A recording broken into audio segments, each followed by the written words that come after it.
Esta noche en Periférico 1313 tenemos dos invitados de lujo para platicar sobre la nueva Constitución de la Ciudad de México. Jaime Cárdenas, constituyente por Morena, quien fue consejero del Instituto Federal Electoral y actualmente es investigador del Instituto de Investigaciones Jurídicas de la UNAM. Y Enrique Jackson, diputado federal por el Partido Revolucionario Institucional, senador, varias veces diputado y legislador. Hoy en Periférico 1313.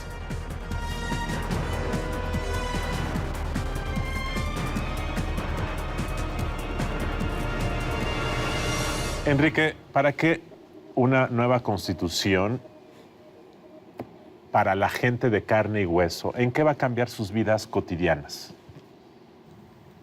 En varios sentidos. Uno primero es que habrá un gobierno que tendrá más capacidad de respuesta. En otro sentido también es que habrá una serie de lineamientos y disposiciones que tienen que ver con el futuro de la ciudad, de una mejor ciudad para la gente. También que haya mayor participación de los ciudadanos, no solamente con el voto, sino en muchos otros espacios de la vida de la ciudad.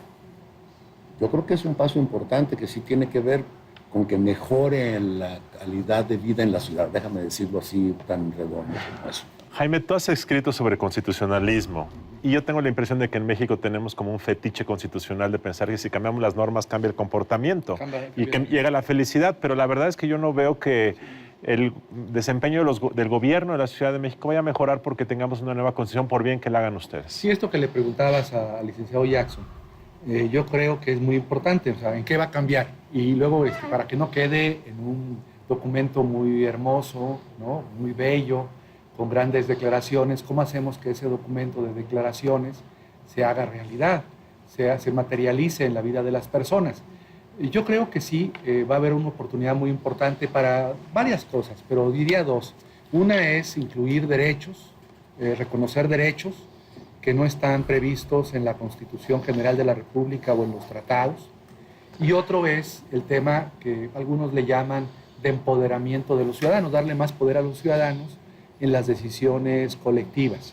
Yo creo que esas son dos cosas importantes para el ciudadano común y corriente. Y luego, ¿cómo hacemos efectiva esa Constitución para que no queden declaraciones? Pues tiene que haber una parte importante en la Constitución de mecanismos, de instrumentos, de garantía. Estaba viendo las propuestas de Morena y del PRI, pero en Morena veo muchas asignaciones de derechos y veo pocas obligaciones ciudadanas y en mi opinión, si vas a dar muchos derechos, tienes que también exigir a los ciudadanos. Pero aquí veo derecho a becas, derecho a educación gratuita, derecho a la tercera edad, pero no veo dónde está la contraprestación de los ciudadanos. La contraprestación principalmente tiene que ver con las obligaciones fiscales, ¿no? Pero perdón que te lo diga, pero por ejemplo dicen derechos laborales para ambulantes como pensiones y seguro social. Los ambulantes tradicionalmente no pagan impuestos de manera formal. ¿No es uno de los riesgos de una constitución el querer otorgar demasiados derechos a los ciudadanos y no pedirles a cambio que cumplan? Yo creo que eso va a ser parte de la discusión. O sea, ¿cuántos derechos nuevos incluimos? Y como dices tú, si a cambio existe alguna contraprestación. Yo creo que sí va a haber contraprestaciones. Ya no quiero tomar yo solamente la palabra, pero unas son las obligaciones fiscales y otras son el diseño que estamos pensando. Yo creo que varios grupos parlamentarios o grupos de los futuros grupos parlamentarios del constituyente, si así nos organizamos, porque ese es otro tema, si el reglamento interior nos va a organizar en grupos parlamentarios o cómo, tendremos los ciudadanos de la ciudad pues participación en muchas decisiones con el uso, que tienen que ver con el uso del suelo, con la construcción de megaproyectos, donde el ciudadano tendrá que involucrarse en lo individual o colectivamente para que la autoridad en su momento tome esa determinación. Enrique, esa es una pregunta de ingeniería constitucional. Sí. ¿Hasta dónde debe llegar la Constitución? Porque aquí Morena y también tu partido, pero creo que menos, está planteando una serie de... Está de alguna manera definiendo la política social. También lo ha hecho el PRD. Veo en algunas de las propuestas del PRI cuestiones más de diseño, de ingeniería, como por ejemplo el tema del veto de bolsillo, el tema de reglamentar control constitucional, temas de la mesa directiva del Congreso, de la Asamblea de la Ciudad de México. ¿Hasta dónde debe especificarse este tipo de programas de gobierno? Corremos un riesgo, que lo acaba de mencionar Jaime, por supuesto, a ver, que es el que pudiera darse una tendencia interna entre los constituyentes de llevar al marco de la Constitución hasta cosas que de son de detalle, lo cual en muchos sentidos la vuelve ineficaz, pero además es una camisa de fuerza. Hay muchas cosas que tienen que irse a leyes secundarias. Pero déjame retomar esa parte que dijiste de algunos temas que son importantes, que tienen que ver con la gente, el presupuesto de la ciudad. Vamos a algo que es tangible. El presupuesto se tiene que traducir en mejores servicios, se tiene que traducir en una mejor atención a las gestiones y a los asuntos que a la gente le interesan y tienen que tramitar ante la autoridad. Le tiene que servir para que haya mejoramiento de la infraestructura y del transporte, para que haya agua de mayor calidad, que es un tema estratégico, el tema del agua. Son asuntos que sí tienen que ver, es como un conjunto que una vez coordinados y vinculados te hacen un proyecto más viable. Claro. Pongo en la mesa, por ejemplo, no podemos ver a la ciudad sola, aislada, como si estuviera en una isla. Esto es una zona metropolitana. Pues tenemos que pensar qué parte vamos a meter en los capítulos, que además la reforma incluso constitucional lo marca, que hay que prever cómo se va a dar la relación entre el gobierno de Ciudad de México, las alcaldías, como se llaman a partir de esta reforma, con los estados limítrofes y con los mismos municipios, incluso limítrofes. Y hay algunos temas que tienen que atenderse y tienen que proyectarse desde ahora y planearse con una visión metropolitana. Uno es el tema del agua. La Ciudad de México no es autosuficiente con el agua, por ejemplo. Entonces no es un asunto menor y es un tema vital, ese sí es estratégico, es indispensable para que tenga viabilidad la ciudad. El otro es el transporte. Sí. El otro es la contaminación. El otro son las energías en la ciudad. Hay temas que tienen que ver con el diseño de la ciudad o tienen que ver con los recursos. Y ese es un asunto que ahorita seguramente... Por ejemplo, veo que el PRI pone garantizar derecho al agua potable como una cuestión constitucional. Y si el gobierno de la Ciudad de México carece de los recursos, de la planeación, de las habilidades gerenciales para poder cumplir, simplemente de los recursos presupuestarios. De dinero, para decirlo así. ¿Debemos poner eso en la Constitución, Enrique? A ver, yo creo que van a ser muchos debates muy largos y muy polémicos, pero es inaceptable, como muchas cosas son inaceptables en la vida diaria en la ciudad, pero es inaceptable que en la ciudad haya casi 1 millón de personas que no tienen abasto de agua regular. Sí, por ejemplo, la delegación por ejemplo, de Iztapalapa, esa zona de la ciudad que tiene una Gustavo Amadero. Mala distribución del agua, Gustavo Amadero, y de pésima calidad. El 15 de septiembre se instalan ustedes como el constituyente Así es. El constituyente, una cuestión histórica, y tendrán ustedes un periodo de septiembre, octubre, noviembre, diciembre y los primeros días y el mes de enero para poder votar una nueva constitución, con base en la propuesta que haga el jefe de gobierno de la Ciudad de México, ¿es correcto? Así es. Hasta ahí está correcto.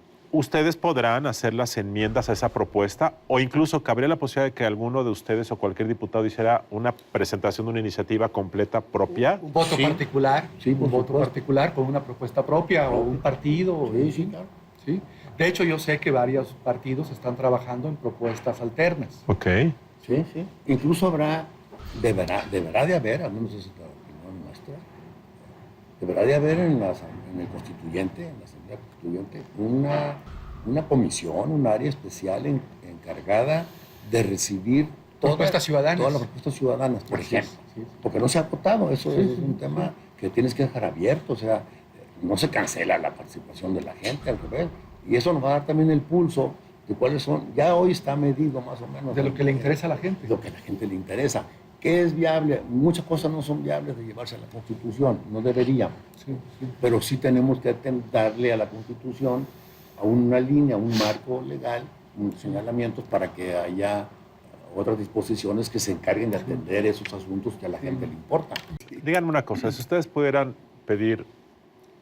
dejar cincelado algo en la Constitución que por deseo propio quedara automáticamente en la Constitución, además de muchos temas que sabemos que tiene que entrar, ¿qué cosa te gustaría poder contribuir a esa Constitución y que quedara plasmado a ti, Enrique? a un capítulo que me parece que es fundamental, que tiene que ver con la planeación del desarrollo de la ciudad. Tenemos que dejar todo un capítulo que norme y regule y tenga una visión para el futuro de qué ciudad queremos, cómo debe ser la ciudad que queremos. Ese es un capítulo hoy que lo tienen las grandes ciudades del mundo, es todo el desarrollo urbano y el desarrollo sustentable, que no es nomás trazar y ver la vocación del suelo, tiene que ver con todo el equipamiento, la infraestructura, los servicios, la educación, la salud, el transporte, el agua, la seguridad, el deporte, los parques, el mercado, la cultura. Esa parte me parece que es algo que va a ayudar mucho a que la ciudad tenga una vida mucho más grata, que la ciudad sea más amable, que la ciudad sea de la gente. Me parece, ese sería un punto en el que yo pondría... Los derechos de la ciudad le llaman a eso, sí. Tú, Jaime, ¿qué quisieras dejar? El concepto de democracia. No solamente una democracia electoral, sino una democracia participativa, deliberativa, la inclusión del referéndum, la inclusión de la revocación del mandato, de la iniciativa legislativa popular o ciudadana, la consulta obligatoria para muchos temas importantes de la ciudad. O sea, este tema con el que iniciaba, cómo darle poder al ciudadano en las decisiones fundamentales de la Ciudad de México. Entonces yo creo que el tema de democracia participativa es muy importante. Y ahí estará referéndum, revocación de mandato, facultad de iniciativa, consulta, plebiscito, esas formas de democracia participativa y deliberativa que hay que incluirlas en la Ciudad de México. Por cierto, en la Ciudad de México existe el llamado presupuesto participativo, sí, que ha sido un fracaso de participación. Es que es inauténtico. El 3%. Pero vaya, pero es inauténtico porque a la gente no le interesa y no está haciendo su trabajo. A veces los políticos como que sienten culpables de que no abren cauces. En la Ciudad de México se han abierto cauces y hay poca gente que lo esté tomando como una oportunidad. ¿Para qué quiere que se use el recurso? Sí, pero es generalmente respecto a obra pública o servicios. Sí. Es un porcentaje muy pequeño sobre el que la gente opina. Decide. Entonces, por eso tal vez no esté participando, ¿no? Habría que preguntar, hacer un estudio y ver por qué la gente no está involucrada en los procedimientos de presupuesto participativo, ¿no? Pues les deseo mucho éxito. De verdad, ojalá los que vivimos en la Ciudad de México dentro de un año sentamos que el aire se respira mejor, que el agua es de más calidad, que hay menos banquetas rotas, que esas son las cosas que al final del día la gente está esperando. Eléctrico, que no contamina, ¿no? Por lo pronto yo creo que sí, se vale, nos lo llevamos seguramente. Sí. La primera pregunta, bueno, ¿qué va a significar en la vida para la gente la Constitución? Me parece que es una respuesta, hay que darle respuesta clara a la gente de que... En la narrativa, para que la gente tenga un poco más de incentivo de darle seguimiento a lo que ustedes van a hacer. Sobre todo porque hubo muy poca participación en las elecciones, no menos del 30% el padrón del listado nominal participó. Entonces una participación bajísima. Entonces estamos obligados a estar recibiendo las propuestas de la ciudadanía durante el proceso constituyente y demostrándole a la gente, tener que demostrarle día a día que lo que se está haciendo ahí es en beneficio de la sociedad y de los habitantes de esta ciudad. Muchas felicidades. Aquí vivimos. Y mucho éxito en los próximos meses. Muchas gracias, Jaime. Muchas gracias, Enrique. Muy buenas noches. Nos vemos la próxima semana.